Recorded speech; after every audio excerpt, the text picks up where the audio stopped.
말씀이 굉장히 긴데 같이 한번 읽어보겠습니다. 요한일서 4장 1절부터 6절입니다. 사랑하는 자들아, 영을 다 믿지 말고 오직 영들이 하나님께 속하였나 분별하라. 많은 거짓 선지자가 세상에 나왔습니다. 이로써 너희가 하나님의 영을 알지 곧 예수 그리스도께서 육체로 오신 것을 시인하는 영마다 하나님께 속한 것이요 예수를 시인하지 아니하는 영마다 하나님께 아니니 이것이 저 그리스도의 영이니라. 오리라 한 말을 너희가 들었거니와 지금 벌써 세상에 있느니라. 자녀들아, 너희는 하나님께 속하였고 또 그들을 이겼나니 이는 너희 안에 계시니가 세상에 있는 자보다 크심이라. 저희는 세상에 속한 거로 세상에 속한 말을 하며 세상이 저희 말을 듣느니라. 6절 우리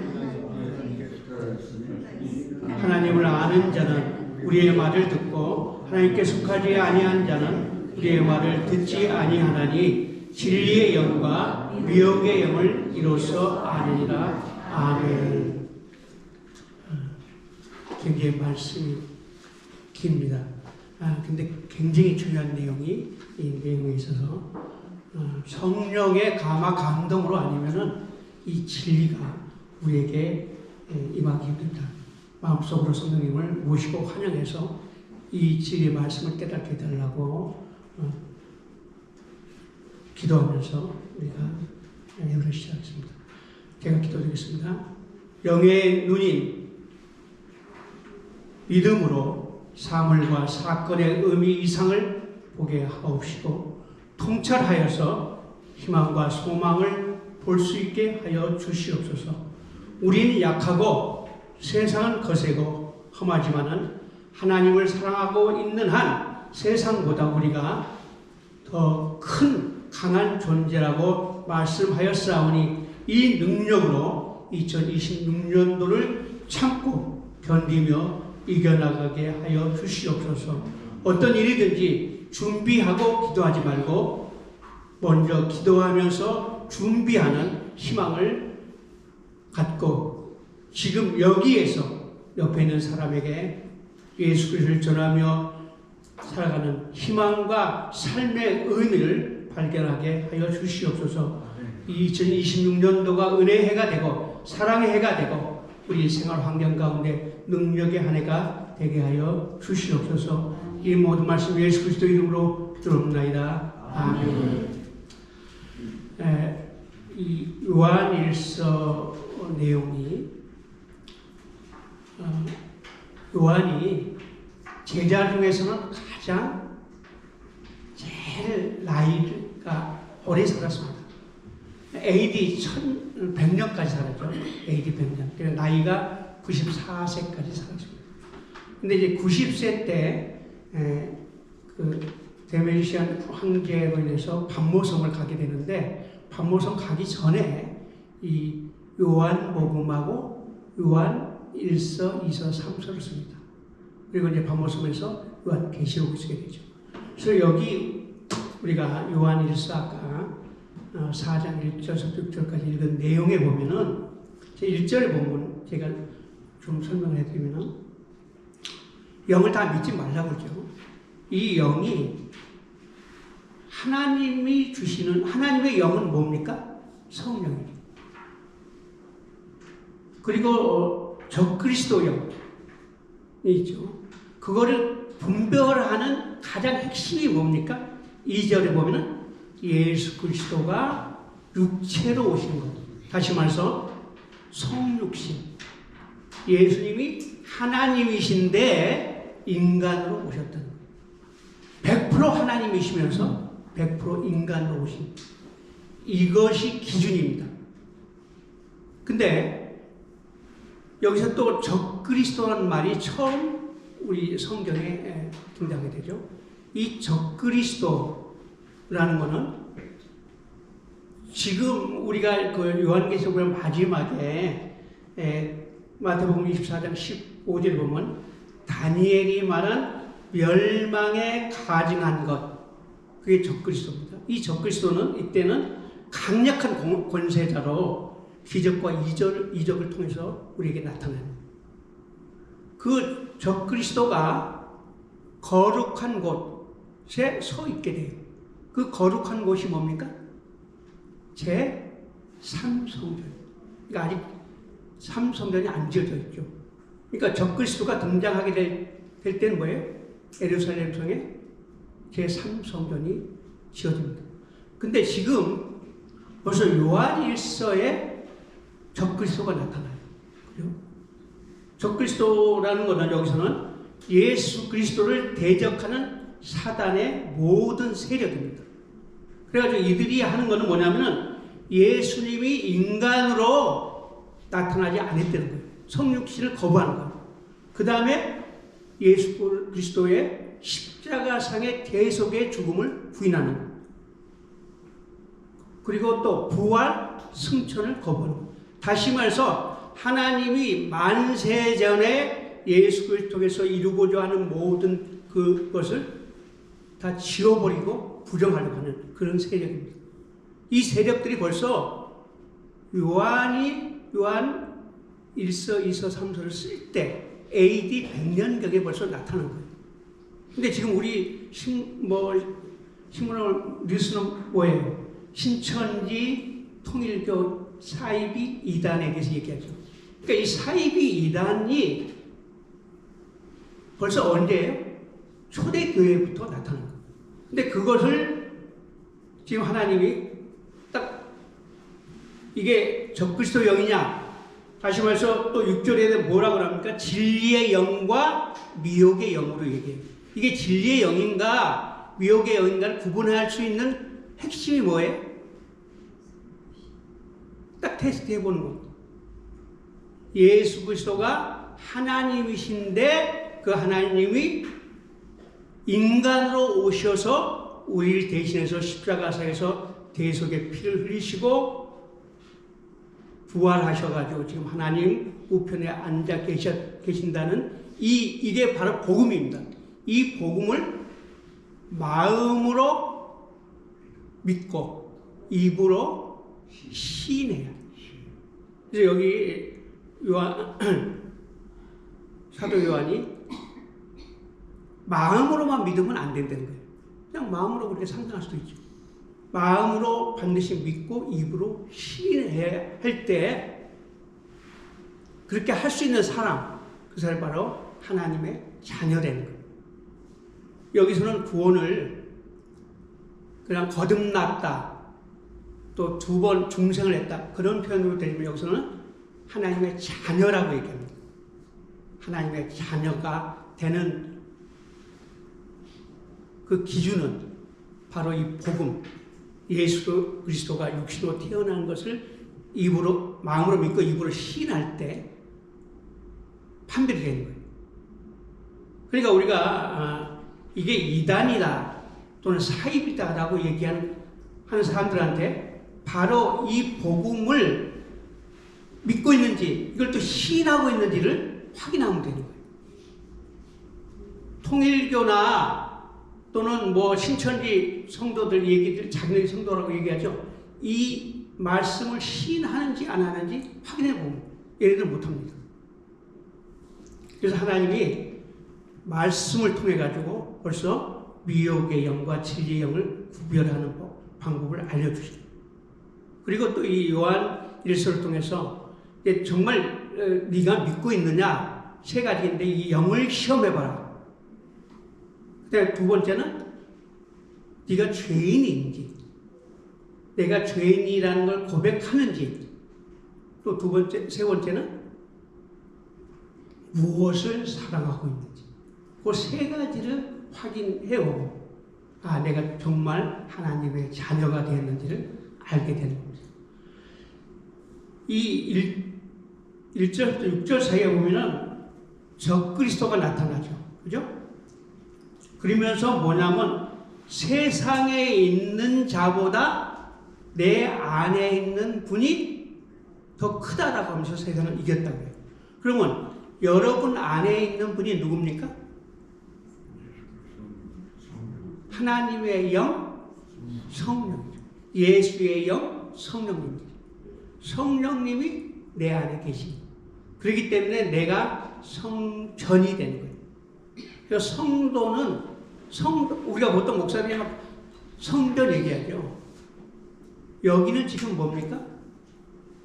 성전들이 모여가지고 성령이 내 안에 들어와 있는 성도들이 모여서 예배를 드리는 예배당입니다. 분명히 우리가 예배당하고 성전을 구분해야 돼요. 구약에서는 예루살렘 성전이죠. 그렇지만 지금은 여러분 각자가 성령이 들어와 있는 바로 성전이 모여서 지금 예배를 드리는 겁니다. 자, 그러면 예수가 하나님이시면서 하나님의 아들인데 그분이 인간으로 이 세상에 오셨다는 것. 예수와 성령과 하나님 삼위일체 세 분이 여기에 등장합니다. 또 적그리스도가 나타났죠. 그 다음에 1절에 뭐냐면 거짓 선지자가 나타납니다. 그 다음에 세상을 지배하는 자가 누구예요? 적그리스도가 아니죠. 세상을 지배하는 자가 누구예요? 사탄입니다. 그러니까 여기에 사탄이 등장하고 그 다음에 적그리스도가 등장하고 거짓 선지자가 등장해요. 그리고 하나님이 등장하고 예수님이 등장하고 성령이 등장합니다. 이 성경에는 신비가 7가지가 있는데 예수님이 하나님 대 인간으로 성육신한 게 한 가지 신비예요. 그 다음에 우리 몸에 성령이 들어오시는 게 또 한 가지 신비입니다. 미스테리. 그 다음에 교회가 여러분같이 성령이 안에 모신 분들이 모여있는 그곳이 교회예요. 교회가 어떤 능력을 가지고 있습니까? 음부의 권세가 침범하지 못해요. 음부가 뭡니까? 우리나라 성경으로 음부라고 하니까 저기가 있는데 영어로 보면 The Gates of Hell, 지옥의 문들이 게이트 해가지고 복수입니다. 지옥의 문들이 넘보지 못하는 것이 교회입니다. 그 다음에 이 적그리스도가 또 신비예요. 적그리스도가. 그러니까 여기 벌써 7가지 신비 중에 4가지, 5가지가 지금 나와 있어요. 굉장히 중요한 내용이에요.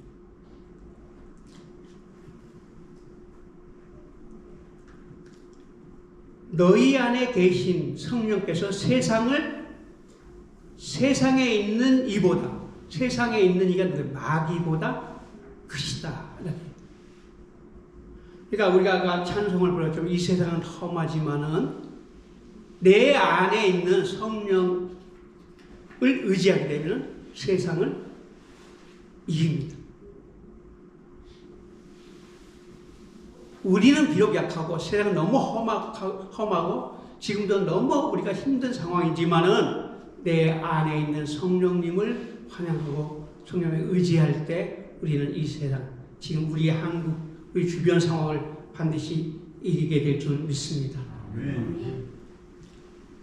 왜 요한 1서의 요한이 이렇게 어떻게 보면 막 극단적인 예요. 교회 안에 이미 하나님의 자녀와 마귀의 자녀가 있다는 거예요. 그리고 뭐라 그래요? 진리의 영과 미혹의 영이 있는데 그걸 구분하는 거예요. 이 당시에 영지주의라는 게 벌써 나타났어요. 영지주의라는 게 뭐냐면은 육은, 물질은 악하고 영은 선하다는 이혼론이 등장합니다. 이게 나중에 만이교까지 나가게 되는데, 그러면서 뭐라고 하냐면 영적 지식을, 다시 말해서 영적인 어떤 깨달음을 얻게 되면 구원을 받는다고 해요. 자, 깨달으면은 구원을 받는다는 그 교리가 어디에 있습니까? 불교죠, 불교. 불교가 뭐라고요? 어떤 깨달음, 돌을 닦으면은 깨달음을 얻으면은 구원 받는다고 해요. 그래서 걔네들은 뭐라고 합니까? 득도라고 하죠. 우리는 뭡니까? 우린 전도예요. 도를 전하는 거예요. 무슨 도를? 복음을. 그 복음이 뭐예요?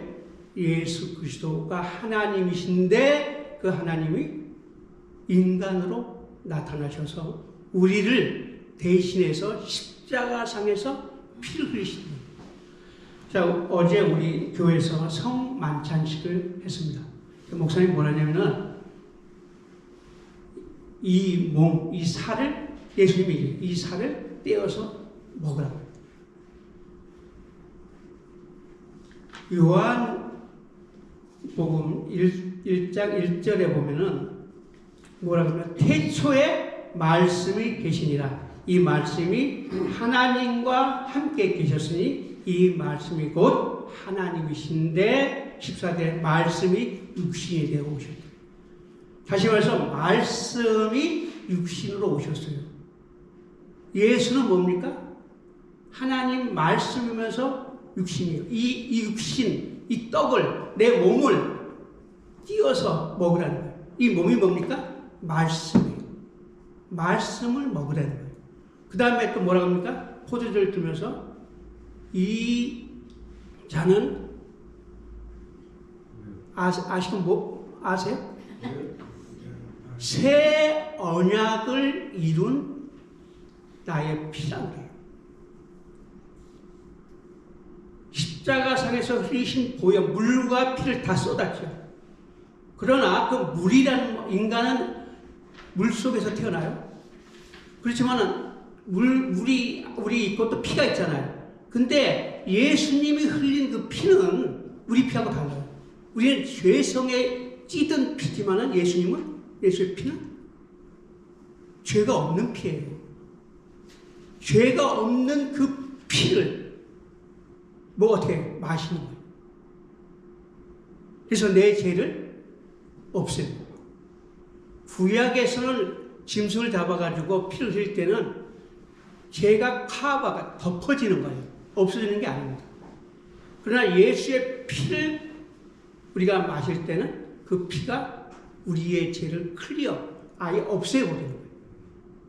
그러니까 구약하고 신약, 예수님이 오셔서 인간으로 오셔서 이루신 그 놀라운 신비, 놀라운 하나님의 섭리를 우리가 알아야 돼요.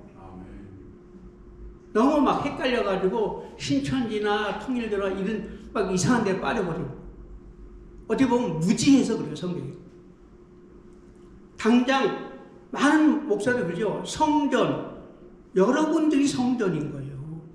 성전이 모여서 우리는 이곳 옛날에 그랬잖아요. 성전이라는 얘기 안 하고 예배당이라고 했어요. 예배당. 그리고 11조 뭐라고 했어요. 그냥 헌금이에요. 헌금. 바울이 각 교회 다니면서 돈을 얻어서 간 건 헌금이에요. 예루살렘 성에 있는 과부나 고아들을 도와주기 위해서 돈을 받은 거예요. 거둔 거예요. 너무 헷갈리게 막 해서 어디 보면 요새 막 유튜브 보니까 어느 목사님들의 가스라이딩을 너무 당하고 있다. 성도들이. 그런 말까지, 극한적인 말까지 지금 하는 상황인데, 우리가 이렇게 말씀의 진리를 모르니까 이단 사이비에 빠져버립니다. 자, 그 CBS 전 기자가 우리 한국 이단 사이비에 대해서 좀 연구를 한 걸 보니까 우선 이단이라는 게 뭐예요? 처음에는 같아요. 끝이 다르죠. 우리 한 문자로 이단이에요. 그 다음에 사이비는 까놓고 사기쳐가지고 돈 먹는 게 사이비예요. 근데 대부분의 이단이 사이비로 넘어가 버리죠. 왜 그러냐? 우리 그 성경이 1963년도 4.19 때 처음 이 구약과 신약 성서공에서 성경을 출간해가지고 그때부터 저는 그 이전에는 이거저거 막 헷갈려가지고 어떻게 보면은 성경에 대해서 무지한 거예요. 그걸 이용한 겁니다. 우리나라 이 사이비 이단은 1910년도부터 이제 시작을 하는데 처음에 김백문이라는 사람이 예루살렘 소원을 이제 만들어가지고 그때까지 그 참 이단 그 사이비 보면요 참 정말 웃기는데 막 성관계를 해야 되고 별 이런 정명석이 그렇죠. 근데 이 김병문이가 그때까지 왔던 이단 사이비에 대한 그거를 이렇게 잘 이제 엮어가지고 책을 하나 만들었어요. 거기에 영향받은 게 뭐냐? 통일교의 문선명이에요. 그 다음에 신앙촌, 지금은 천부교로죠. 박태선. 그 다음에 신천지 이만희가 그걸 싹 베껴가지고 이용을 해먹어. 얘네들이 그 말하는 거면 자기가 구세주래. 자기가 구세주. 또 한 가지는 지금 이 대한민국에다가 하나님 나라를 세우지 뭐. 그게 이제 신천지. 저 구천인가 어디가 거기 본부잖아요. 그냥 여기다가 하나님 나라를 세우지 않는 거예요. 또 한 가지는 우주의 기운을 모아가지고 그거를 코드를 풀어가지고 그걸 흘려보내자. 그게 이제 오방색이라는 것 가지고 좀 생각이 날 거예요. 누가 그걸 썼는지. 그러면서 이렇게 뭐냐면은 곧 망한다. 종말론을 사기쳐가지고 뭐냐면 공포심을 만드는 거예요. 그 다음에 또 한 가지는 너희들이 잘하면은 천국에 들어갈 수 있다. 그게 이제 신천지 이만희가 써먹는 14만 4천 명에 들어오면 천국에 갈 수 있다. 이렇게 얘기하는 거예요. 근데 이게 원래는 여호와 증인이 미국에서 우리나라에 들어올 때 이 14만 4천 명의 그 이론을 가져온 건데 이만희가 그걸 써먹은 거예요. 그러면서 이 통일교가 딱 따져보면 기업을 하죠. 그죠? 엄청난 막 회사를 많이 가지고 있어요. 그걸로 이제 부를 가지고. 그 다음에 박태선이 그 천부교는 뭘 만들었습니까? 신앙촌을 만들어가지고 노동력을 착취한 거예요. 신앙촌 쎄빠지 이래가지고 겨우 얼마 하면서 그 돈을 착취한 거예요. 그 다음에 신천지는 아주 정말 조직적으로 만들어가지고 양쪽을 지금 다 이용하죠. 기업도 만들고 또 노동력도 착취하고. 그러니까 사이비 이단의 특징은 뭐예요? 사기쳐가지고 돈 긁어먹는 거예요.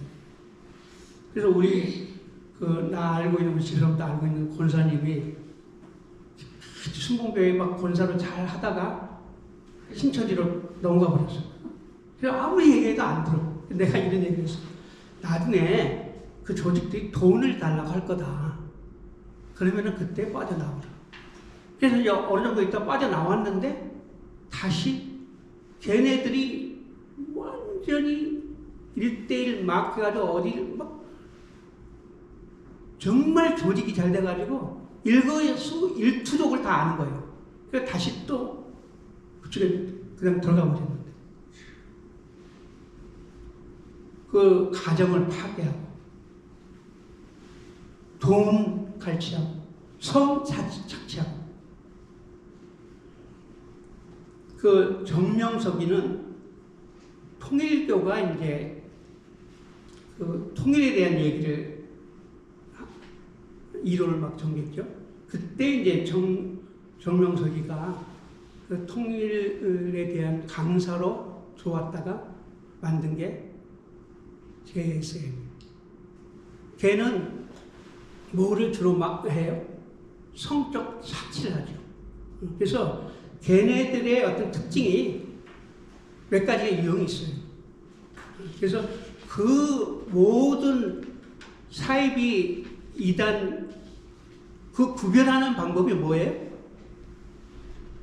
예수 그리스도가 하나님이신데 인간으로 이 땅에 오셨다라는 것을 인정하느냐, 믿느냐, 입으로 시인하느냐, 그걸 갖다 들이매세요. 제가 마포고등학교 있을 때 바로 옆에 있는 제 기술 선생인데 대학원까지 나와가지고 교수를 하려고 했어요. 근데 자리가 없는데 자기 여동생이 통일교 간부예요. 그래가지고 이제 한 번은 우리 집사람도 같이 있었는데 겨울방학 때 우리 집에 온 거예요. 그 자기 여동생이 통일교에 들어오면은 교수 만들어주겠다고. 그러니까 이 사람이 영태가지고 그 통일교에서 하는 건 원리 강론이에요. 그래가지고 남산 어딘가에서 원리 강론을 다 배웠대요. 거기 보니까 자기가 알고 있는 성경 내용이 거의 다 있더래. 뭐가 똑같네 하고서 이제 혹시 몰라서 우리한테 온 거예요. 그래서 내가 첫 마디에 뭐라고 얘기했습니다. 이단 사이를 구분하는 방법이 뭐예요? 성육신이잖아요. 그래서 사도신경을 하느냐. 사도신경이 뭐예요? 그 핵심이 하나님이 인간으로 태어난 거 아닙니까? 그 사도신경을 하느냐한테 안 한대. 원리강론을 다 뒤져봐라. 하나님이 인간으로 태어나는 걸 고백하는지 인정하는지를 그게 기준이다. 그러니까 이게 다 보더니 없대요. 그래서 그걸 자기가 교수된 걸 포기해버리고 지금은 장로님으로 아주 중요한 역할을 하고 있습니다.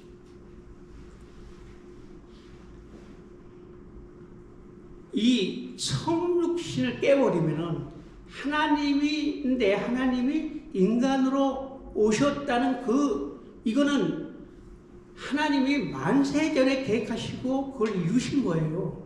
그걸 적그리스도는 어떻게 하든지 깨버리려고 하겠죠. 그게 지금뿐만 아니라 아주 옛날부터 그렇게 창세기 아담과 이브를 꼬실 때부터 그렇게 말씀을 변개한 거예요. 말씀을 바꿔버린 거예요. 근데 이제 예수님이 뭐라고 하셨냐면 누가복음 24장 44절에 모세의 율법과 선지자의 글과 시편에 나를 가리키는 기록된 예언들이 이루어지리라. 성경은 3분의 1이 예언입니다. 그래서 예수님이 초림으로 인간으로 이 땅에 오신다는 내용이 구약에는 약 300개가 있어요. 그런데 Science Speaks, 과학은 말한다라는 책을 쓴 미국의 피터 스토너, 이 사람은 수학자입니다.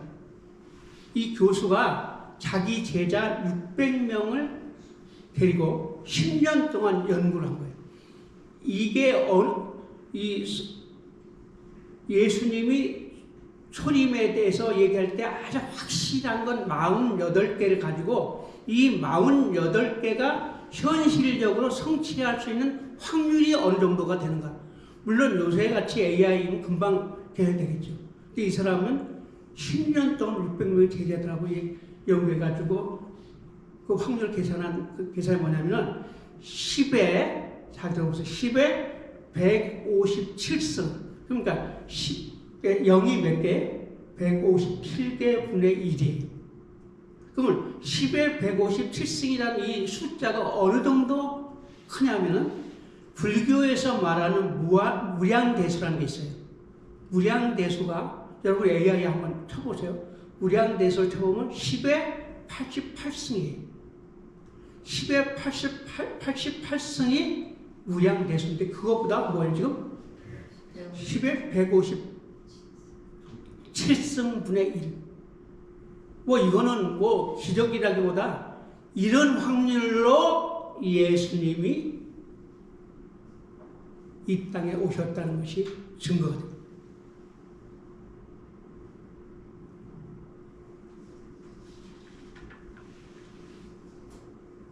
그러니까 이거를 예수님이 이 땅에 육신에 오셨다는 것을 정말 적그리스도의 입장에서는 깨버리려고 엄청난 노력을 하겠죠. 근데 하나님이 뭐냐면 예수님이 성육신 인간으로 오셨다는 걸 증거하기 위해서 하늘의 증거가 있습니다. 하늘의 증거가 요한일서 5장 7절에 있어요. 7절에 뭐라고 나와 있냐면은 하늘에 증언하는 세 분이 계신데 아버지와 말씀과 성령이시며 이 세 분이 하나이다. 이게 뭐예요? 세 분이 하나다는 게 뭐예요? 삼위일체. 그러니까 우리 성경에 삼위일체라는 말이 없다라고 얘기를 하는데 딱 한 군데 있는 거예요. 여기가. 근데 이 요한일서 5장 7절을 여러분이 성경 집에 가서 성경 찾아보세요. 싹 바꿔버렸어요. 뭐라고 바꿔버리냐면 증거하는 이는 성령이시니 성경은 진리니라 이렇게 바꿔버린 거예요. 빼버린 거예요. 그러면서 5장 8절에 이건 땅의 증거입니다. 증거하는 이가 셋이니 성령과 물과 피라. 또한 이 셋이 합하여 하나이다. 자, 하늘의 증거는 뭡니까? 아버지와 말씀과 성령. 자, 예수님을 말씀이라고 성경에서 얘기한 제자는 누구밖에 없습니까? 요한이. 자, 마태는 구약에서 했던 예언들이 다 맞아가지고 구약에서 말한 그 메시아가 예수다라고 얘기하는 거예요. 그다음 누가는 그 메시아가 유대인의 메시아뿐만 아니라 세계 전체의 메시아라고 얘기하는 거고, 요한은 제일 나중에 썼어요. 요한이. 마리아, 예수님의 부탁을 받아가지고 마리아를 돌보기 위해서 다른 제자들은 전부 다 죽었죠. 그죠? 근데 요한이 계속 남아가지고 마지막에 쓴 게 요한복음인데, 요한복음 쓸 때 성령의 역사로 그 예수가 메시아일 뿐만 아니라 바로 하나님이구나. 그래서 말씀이 육신이 되어 왔구나. 그 말씀이라는 말을 쓴 제자는 요한복음밖에 없습니다. 그래서 요한일서 5장 7절에 보면 아버지와 말씀과 성령이 하늘의 증거로 얘기하고, 그 다음에 5장 8절에 보면은 성령과 물과 피다. 물과 피는 뭐예요? 인간으로 오셨다는 거예요. 하나님이 인간으로 오셨다는 걸 얘기하는 거예요. 그 다음에 이제 누가 또 얘기합니까? 제자들이 얘기합니다. 제자들이 요한일서 1장 1절에 보면 태초부터 있는 생명의 말씀에 관하여는 우리가 들은 바요, 눈으로 본 바요, 주목하고 우리가 손으로 만진 바랍니다. 요한은 예수님을 손으로 만져봤어요. 하나님인데 그 하나님이 오신 걸 손으로 만져봤다는 건 뭐예요? 하나님이 인간으로 온 걸 내가 만져봤다. 제자들이, 그 다음에 성령님이 말씀하면서, 또 예수님이 세례를 받을 때 하늘에서는 하나님이 내 아들이라고 하고 성령이 비둘기같이 내리며 성자인 예수님 계신 거예요. 성부, 성자, 성령이 삼위가 같이 역할하면서 예수님이 세례를 받았죠. 그래서 이렇게 하늘의 증거와 땅의 증거와 사도들의 증거와 성령님의 증거와 예수님 자신이 또 뭐라고 해요? 내가 메시아뿐만 아니라 내가 하나님이라고 얘기해요. 그래서 막 미친놈이라고 하면서 유대인들이 어떻게 해요? 예수를 잡아 죽이죠. 근데 예수님을 잡아 죽이는 그 모든 것까지도 하나님이 다 계획을 하신 거예요. 그래서 예수님이 하신 거는 예수의 피를 흘리셔가지고 우리를 대속하셨죠. 우리가 죄를 졌기 때문에 죄의 삭은 사망이에요. 우리 죽어야 되는 존재인데 우리 대신해서 죽으시고, 그 다음에 사망의 권세 잡은 자가 누굽니까? 사탄이죠. 사망의 권세 잡은 자의 일을 멸하러 오신 거예요. 사탄을 잡으려고 오신 거예요. 죽음의 권세를 깨트리려고 오신 거예요. 그렇기 때문에 죽으셔가지고 지옥에 내려가셔서 그 당시까지는 모든 사람이 지옥 음부의 권세 다 굴복해가지고 다 지옥으로 가야 됩니다. 다 가야 되는 그 지옥에서 그걸 깨트려가지고 올라오셔서 부활하신 그걸 이루신 거예요. 사망의 권세 잡은 자를 잡기 위해서, 우리의 죄를 없애기 위해서. 또 한 가지는 말씀이 로고스예요. 로고스가 궁극적인 진리인데 그 진리가 육신으로 나하고 사마리아 그 우물가에 있는 여인하고 말을 나눌 수 있는, 나하고 사마리아 여인하고 대화를 할 수 있는 그 수준까지 내려오는 게 바로 성령이에요. 그래서 우리가 성경을 통해서 말씀을 읽으면서 그 말씀은 로고스의 말씀인데 그 로고스 말씀이 레마가 될 때 여러분의 상황, 현실, 여러분의 수준, 여러분의 처지, 내가 몸이 아프고 내가 어떤 문제, 어려움을 당하고 그 여러분 개개인의 문제 그걸 해결할 수 있는 대화를 나눌 수 있는 그런 상태로 내려오는 게 성육신입니다. 그러니까 우리가 은혜를 받았다는 것은 말씀이 선포돼가지고 그 선포된 말씀이 개개인한테 와 닿는 거예요. 우리 집사람 같은 경우는 나하고 사는데 너무 막 경제적으로 힘들고 막 이러니까 하나님께 원망하면서 막 기도했겠죠. 어느 때는 이렇게 말씀이 들려오는 거예요. 딸아, 내가 눈물을 닦아준다. 저도 엄청 힘들었습니다. 근데 어떨 때는 하나님이 위로의 말씀을 주십니다. 기쁨이나 어떨 때는 즐거움, 어떨 때는 소름 끼치는 어떤 상황. 그게 바로 말씀이 육신이 되어가지고 내 상황, 내 믿음의 상태로 내려와서